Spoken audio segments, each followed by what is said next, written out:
Looking for the latest comic book to add to your collection? How about the last card for that Magic the Gathering Commander deck? Well, the comic book store's got you covered. Shop online at comicbookstore.tcgplayerpro.com or come in person at 30 North Main Street, Glassboro, New Jersey.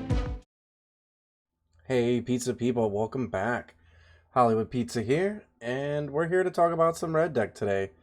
Now, we have a video on the channel already that's got some gameplay, but I've had a few people ask me for a sideboard guide on this deck list, so we're going to go ahead and dive deep and talk about, the different types of matchups that you'll see on the ladder and how to prepare yourself for them.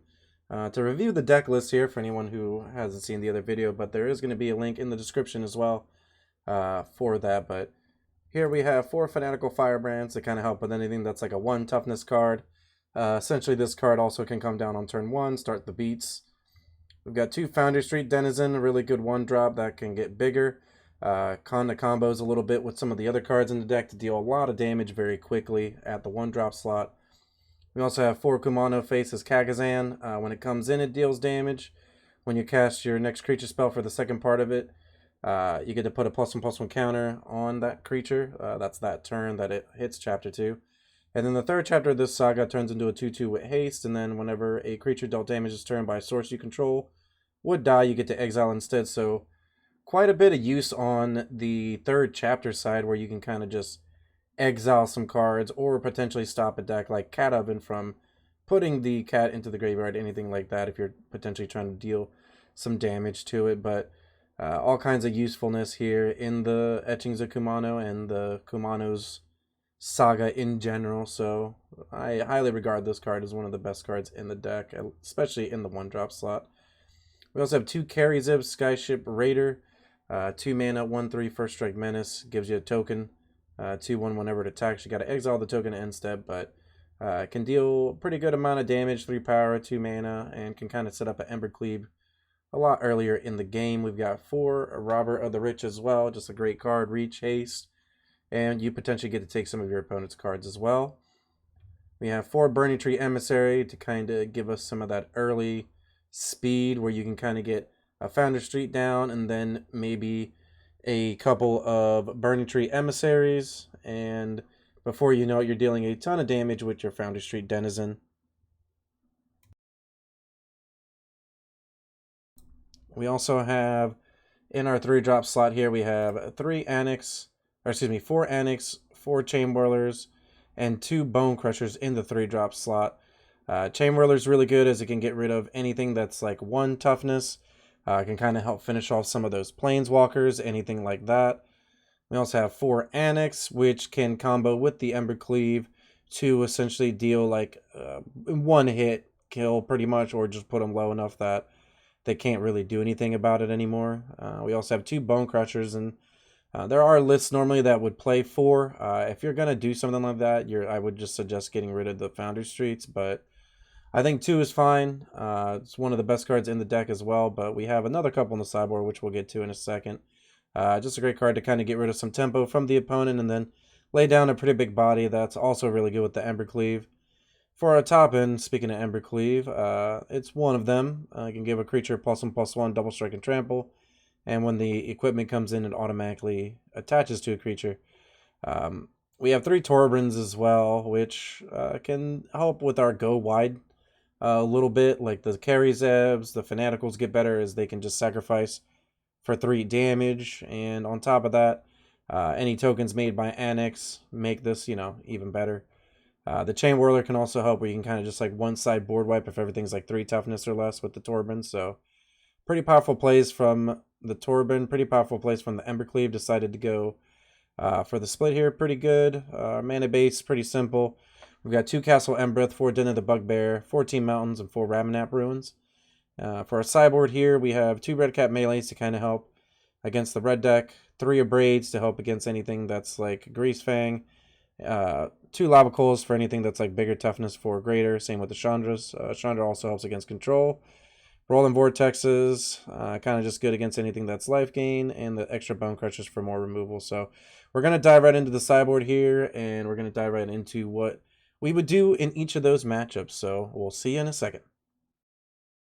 So the first thing that we're going to be going over is Rakdos Midrange. This is a deck list that you're actually going to see quite a bit on the ladder. Pretty popular for a lot of grinders, and actually one of the top tier decks in the format as well. Just tons of value cards that can help them, continue the long game. And on top of that, they have some really good threats in their deck, like a Graveyard Trespasser that you see here, which can gain some life against you and kind of hold down the board a little bit as it being a 3/3 or potentially a 4/4 later. So we'll go ahead and go over what we're going to get rid of here. First, we're going to get rid of 4 Burning Tree Emissaries, 4 Fanatical Firebrands, 2 Fantasy Denizens, and a Chain Whirler. We're going to bring in 2 Redcap Melees, 2 Chandras, 2 Lava Coils, 2 Bone Crushers, and 3 Abrades. So for the subtractions, we're getting rid of the Burning Trees because they don't necessarily do anything later in the game. We don't want to be top decking them when we could be top decking a spell that we'd rather have, like a removal spell or something that's going to help grind the game a little bit more. We also get rid of the Fanatical Firebrands because they don't necessarily have any good targets at all. Most of their creatures are 2 toughness or greater, and in all reality, a 1-mana 1/1 that's kind of just a Raging Goblin that turns into Monk Fanatic isn't really good anymore. At least against a deck like Rakdos that all their cards are like 2-for-1s. We also have 2 Foundry Street Denizens we're getting rid of here because they're just a little bit weaker against most of their cards. Going to have a harder time breaking through against the Graveyard Trespassers, Bone Crushers as the game progresses. We have -1 Chain Whirler because Chain Whirler also, even though it's pretty decent stats as the 3-mana 3/3 first strike, the thing is you're not really getting too much value out of the 1 damage to everything. Maybe the Planeswalkers to finish one off, but even then I don't necessarily think playing all 4 is fine. You can just shave 1. Couple Redcap Melees come in for anything that's like a Fable, Bloodtithe Harvester, anything that's like that. Chandras, the Lava Coils, and the Abrades help get rid of Graveyard Trespassers, Bone Crushers, anything that is actually problematic at the 3 or higher toughness. 2 Bone Crushers help grind the game a little bit longer, where we kind of get a 2-for-1 out of it, one of our better cards.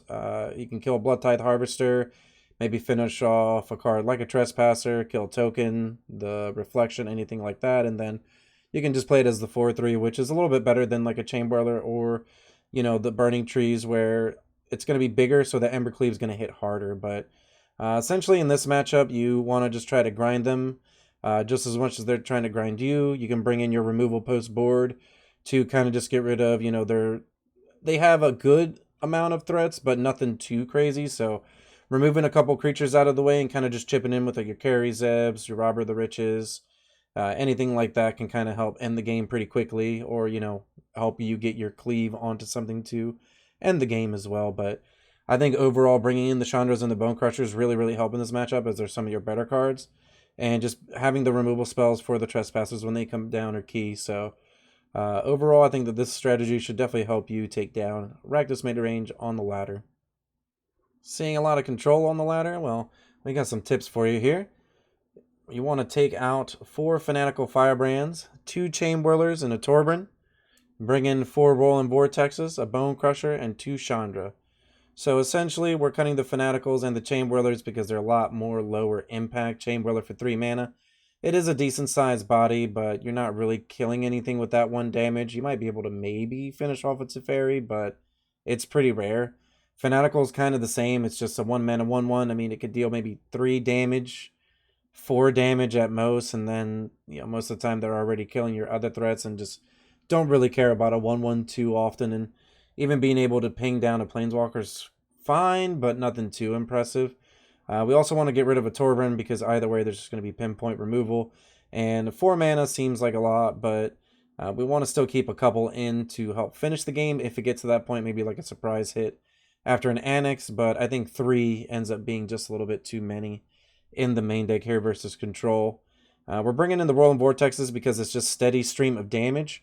It's a cheap card, 2 mana, cheaper than the Chain Whirlers and the Torbran. Just a solid card overall. Can also potentially make it so that your opponent doesn't gain any life off of absorbs, anything like that, to help them stabilize. And Rolling Vortex can also deal some damage if there happens to be something that they're casting for free in some manner. But overall, I think Rolling Vortex is just a great, solid card. They need specific answers for it, and if they either use those answers on some of your creatures early or just don't have them, they could just potentially lose to a Rolling Vortex or 2, just dealing them a damage a turn or 2 damage a turn. Bone Crusher is also really good because it's a 2-for-1. Kind of helps replace a little bit of what Chain Whirler's doing as well. You don't want to bring all of them in because they're not necessarily like still that impressive. Like, it's fine to get that 2 damage and then maybe get the 4-3, but a lot of the time you're really just trying to get like your 2 drops down and then go from there. So Bone Crusher helps deal a little bit more damage, and on top of that, fill the curve out, whereas like we're cutting the Chain Whirler, so we want to still have some 3 drops as some options. Chandra's really good. Once it sticks on the table, you can kind of help carry the game with that, especially if they don't have any way to kill it, if it does resolve. But overall, Chandra's just fantastic. It helps grind the game out, deals additional damage every turn, and if you get that emblem going, then the game's just going to end. So against Control, you mostly just want to get in there as fast as you can. You're really looking for like an Annex as well to protect yourself from like a Doomscar or anything like that. Hopefully by the time they're trying to get their farewells off, you've already killed them. But even so, just remember to try to deal as much damage as you can quickly, and try to get as much as you can out of your cards, because Control's just going to kill most of your stuff. Try to get like a 3-for-1 off like a Wrath of God type effect, destroy all creature effect, and kind of just help close the game out with like a Planeswalker. So if you can just get under all those cards, their counter spells are kind of pointless if you're on the play, just because you have a little bit more of the curve, a little bit more of the edge, but still problematic. But I think that against Control, you actually have a really good game. So pretty simple sideboard as well, not really going too much over the top with it.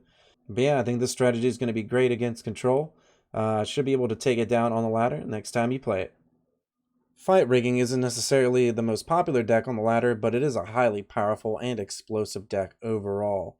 So we're going to cut 4 Fanatical Firebrands, 4 Robbers of the Rich, 2 Foundry Street Denizens. We're going to bring in 2 Lava Coils, 2 Redcap Melees, 4 Rolling Vortexes, and 2 Bone Crusher Giants. So essentially, the Fanatical Firebrands seem like they'd be pretty good because they can take down Land of War Elf, but that's actually all that it's going to kill. So once the other big threats start to hit the battlefield, not really worth to keep them in there. Robber the Rich doesn't really stack up too well either against anything that's like in their deck pretty much, considering they're just playing a bunch of big 4 toughness, 6 toughness, just big beefy creatures. We're going to cut 2 Foundry Street Denizens for the same reason as Robber the Rich, pretty much not really going to be able to break through with that card. 2 Lava Coils, Red Caps, kind of help with killing potentially like a target that the Fight Rigging could go for. Let's say they play their Shakedown first, and the Lava Coil is going to be great. Red Cap Melee is an instant, so you can kind of save up for when they're able to get the +1/+1 counter on something like the Shakedown, or maybe something else that has 4 toughness. So both the Red Cap and the Lava Coil can help kill these threats. Rolling Vortex just really, really solid against the deck. The special ability on the Vortex that whenever a player casts a spell, if no mana was spent, it deals 5 damage to that player.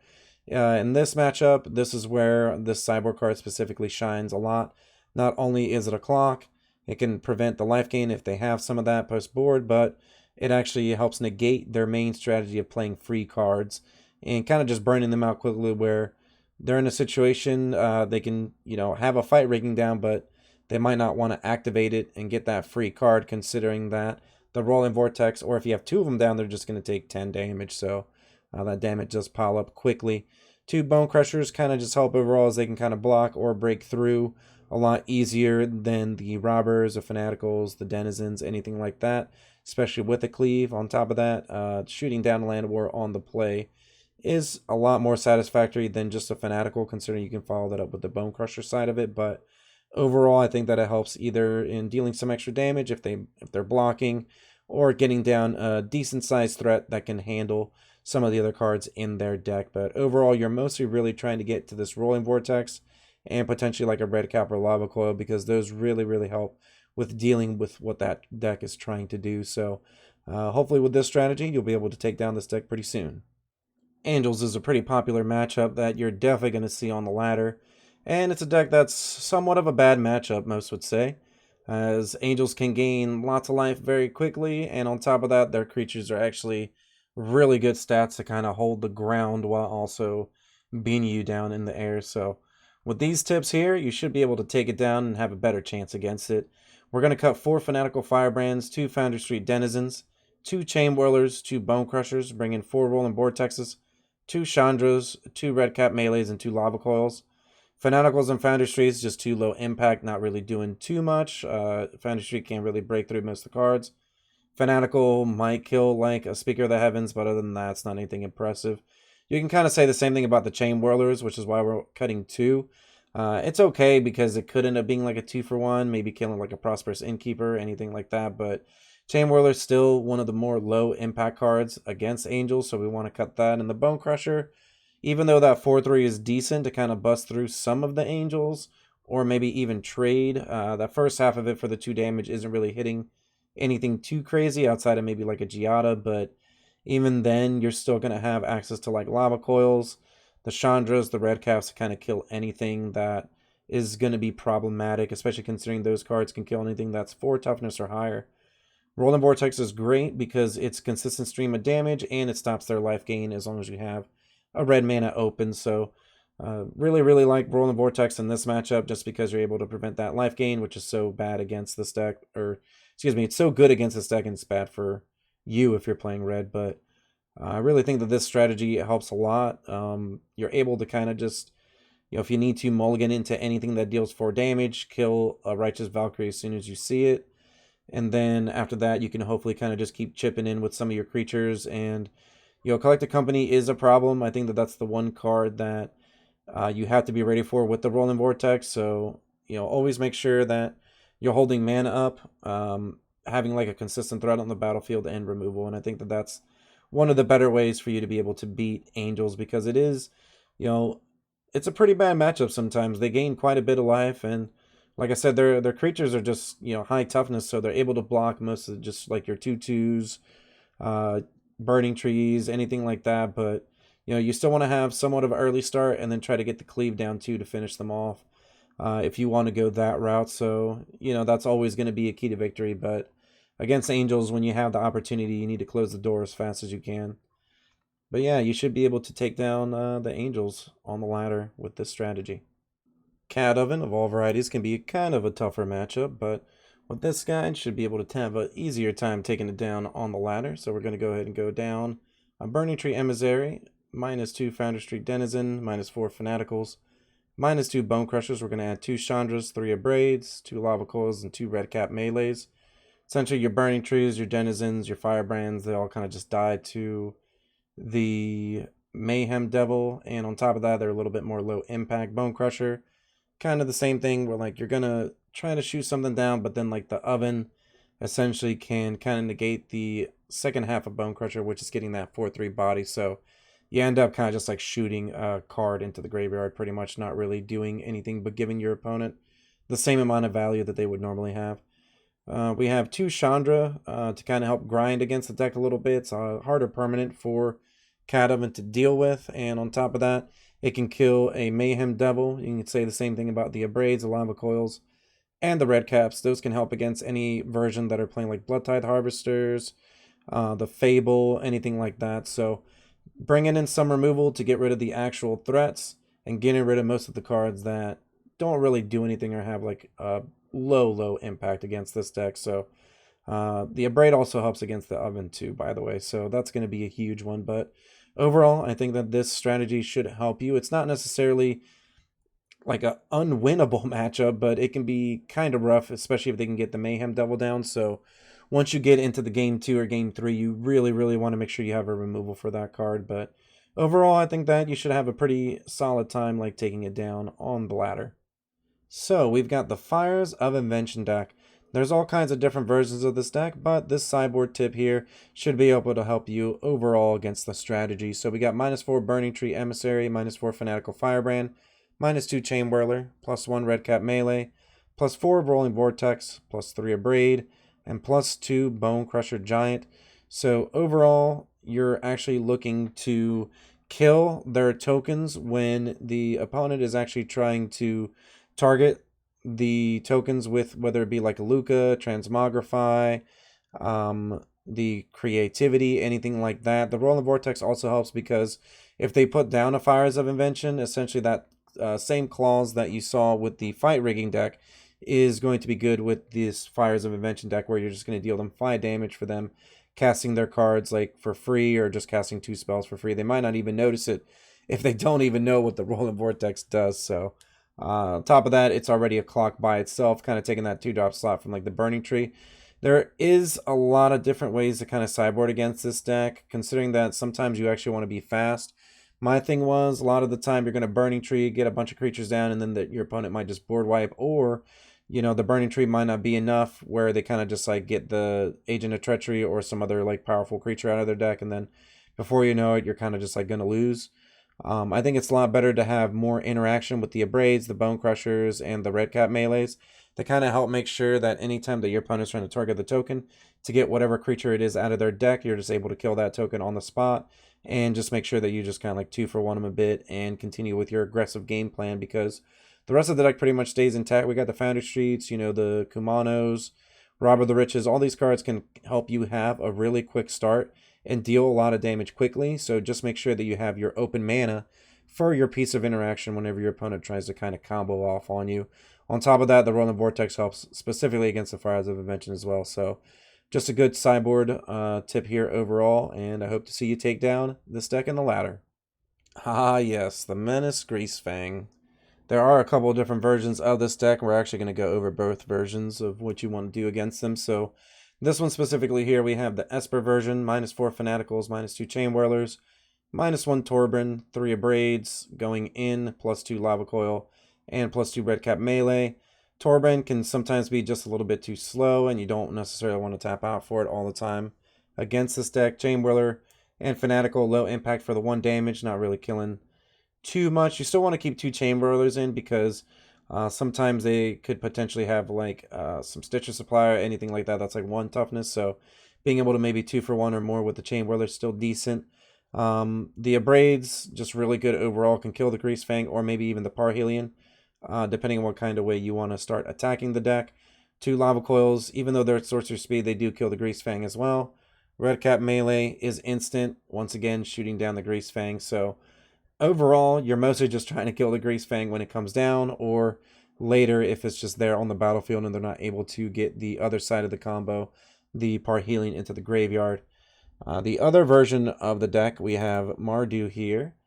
And for this version, kind of pretty much straightforward as well. -4 Fanaticals, -1 Chain Whirler and a Torben, +3 Abrade, +1 Bone Crusher, and +2 Red Cap melee. So still the Abrades and the Red Caps coming in for the Greasefang itself. The Bone Crusher can help against something like a Blood Tithe Harvester, maybe even like a Fable, Reflection, anything like that.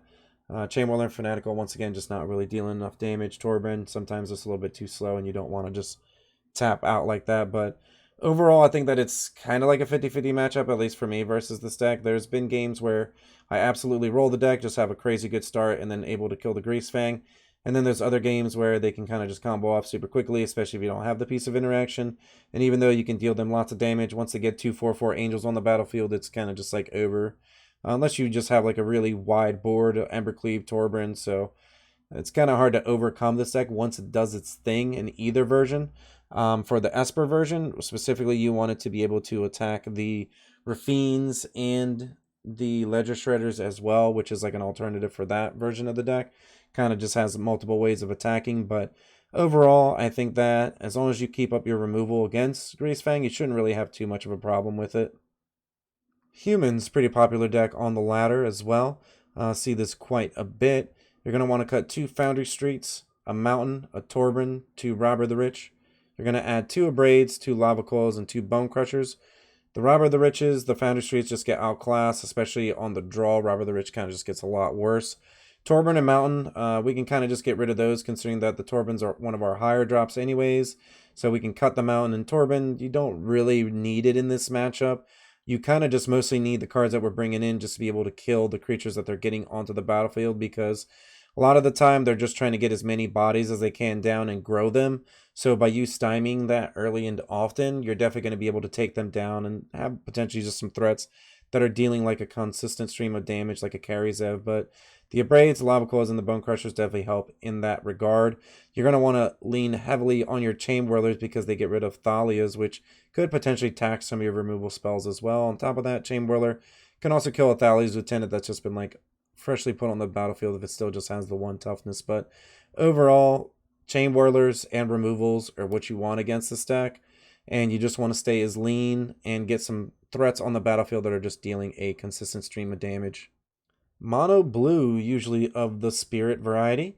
We're going to go ahead and cut a Carry Zev, 2 Foundry Street Denizens, a Mountain, a Torbran, add 3 Abrades and 2 Bone Crushers. The Abrades and the Bone Crushers kind of just there to make sure that we're able to just kind of wipe the board of their threats. Chain Whirler does a really great job of that as well. Another matchup where that card shines. Carry Zev and the Foundry Street are fine threats, but essentially the Carry Zev and this Foundry Street can kind of just get stymied by some of the way that the creatures stack up in terms of stats in the Spirit stack. Torbran and the Mountain can also come out. Considering we're already cutting a Torbran, we can just shave the Mountain as well and kind of go a little bit leaner with some of these removal spells to make sure that we're able to wipe the creatures that our opponents kind of just continually putting on the battlefield. So sometimes you're mostly just like really trying to dodge a counterspell or two, and then other than that, you want to make sure that you can try to kill something as soon as it gets like a Curious Obsession down, just so that way they don't just have a steady stream of cards. You also want to make sure you have these Abrades steady for the Spirit Lord that may come down and kind of just buff the team up. But overall, I think that you actually have a pretty good matchup against the mono blue deck. You can be really quick, and a lot of your cards are just so redundant that even if they counter something, it's not too much of a crazy thing. The annexes, your Bone Crushers, your Chain Whirlers, those will kind of help beat through any type of threats that they have. So lean heavily more on your 3-drops, some of your like more powerful cards overall, like in terms of their actual power, and then make sure that you have your removal ready anytime that the Lord comes down or anytime that they're trying to get Curious Obsessions down as well. So overall, I think it's a pretty good matchup for us, but this should help you a little bit more. Mono green, pretty hard matchup for this deck, just because mono green's creatures are pretty big and they can get them down early. So we're going to want to cut 2 Foundry Streets, all 4 Fanaticals, 2 Robbers, 2 Chain Whirlers, bring in 2 Chandras, 2 Abrades, 2 Lava Coils, 2 Red Caps, and 2 Bone Crushers. So these cards, just bringing in more removal as usual. Just want to make sure we get rid of these 4 toughness or more creatures. The Abrades and the Bone Crushers can kind of help against like the pack leaders, or maybe even like an early Pulp Collector, anything like that. Chandra, really good as well, either helping to grind the game out and then potentially killing a threat on the battlefield that's 4 toughness or more.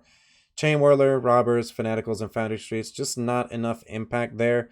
Fanaticals not really killing anything that's out. Maybe a Pelt Collector or a Land of Warren. I don't really think it's worth keeping a Fanatical around when you're taking like 5 in the face from like a Steel Leaf Champion just to make sure you kill a Pelt Collector. But Robber the Rich, kind of like the same vein. The reach isn't necessarily like that impressive in this matchup. No flying creatures, so a lot of the time that 2-mana 2/2 doesn't stack up great against these big beefy green creatures. And Chain Whirler, even though the first strike can be good when matched up with a burn spell, it gets outclassed quickly, and 1 damage once again, maybe killing a Pelt Collector, and just a Land of War Elf, not really enough to keep those in. But overall, you're just going to want to have a pretty good fast start, and you're going to want to make sure you have a steady stream of like these damage spells to kind of help break through a lot of their creatures. Once again, this is a Collected Company deck, so if they can get a Coco down, it's going to be kind of hard for you to beat it as well, considering they can just get 2 really massive threats on the battlefield quickly. But you really should have a pretty good chance with this sideboard, considering the Lava Coils, Chandras, and the Red Caps can kill most of their threats. So overall, even though it's somewhat of a bad matchup, I would say that this definitely gives you a better chance at being able to take it down. Mono red, the mirror match. So in this matchup, I actually like to go the control route. So we're going to cut 4 Fanaticals, 2 Foundry Streets, a Torbran, and a Mountain. We're going to bring in 2 Red Caps, 2 Abrades, 2 Bone Crushers, 2 Lava Coils. So Fanaticals and Foundry Streets, not really doing much here. Foundry Street usually just get killed by the opposing Fanatical if they kept it in. Fanatical itself isn't really killing much most of the time. A lot of the cards in these decks are like 2 toughness or more. Torbran just dies the Red Cap melee in the mirror match anyway, so we're okay just cutting one. We mostly just want to catch our opponent by surprise with it. We're going to cut a Mountain as well, just because we want to make sure that we're hitting spells and not flooding out in the mirror. Red Cap, pretty obvious choice here, no drawback to it. In this matchup, you can just straight up kill your opposing red creatures and have no issue with it. We got 2 Abrades, 2 Bone Crushers, and the 2 Lava Coils. Lava Coil is really good against the annexes as it can exile them.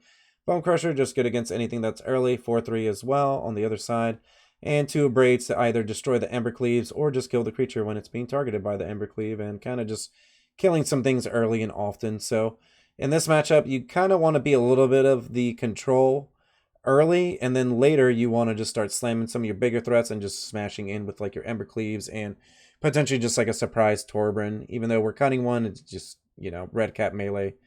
Definitely really good in the mirror, so we don't want to just run into that either. But overall, I think that a lot of the time you see, I've seen some players keep the Fanaticals in, and I just don't really think that that's correct, considering it just doesn't really kill much, and it kind of just becomes a ignorable threat as the game progresses, even in these matchups. So overall, I think that this is a better strategy in the mirror match, so use this, and you should be able to take it down. Omnath, one of the old nemesis for red deck. There's all kinds of different versions of this deck. One of the more popular ones you're going to run into is like a Risen Reef, which Risen Reef, the Chain Whirlers, and, you know, some of your Bone Crushers, things like that, will be able to get rid of those cards. So those aren't necessarily a problem. The main problem with the deck's going to be Omnath. So any variant of it, this strategy should be able to help you. We're going to cut a Mountain, a Torbran, 2 Foundry Streets, 4 Fanaticals, bring in 4 Rolling Vortexes, 2 Red Cap Melees, and 2 Lava Coals. The Red Caps and the Lava Coals make sure that we can kill the Omnath when it comes down on the battlefield. Rolling Vortex gives you the added flexibility of being a finisher. On top of that, it can make sure that your opponent isn't gaining the life from the Omnath. What I really like about Rolling Vortex as well is that some versions of Omnath do play some free cards, so being able to deal additional 5 damage if they want to do that is fantastic.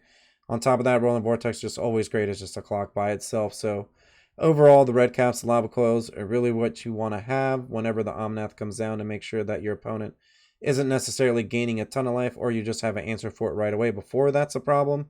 Rolling Vortex, kind of just like a steady stream of damage, and can help negate some of the effect of the Omnath, which is the life gain, and that's actually the most hurtful against us. But overall, I think that this strategy can help you against most of the versions of Omnath.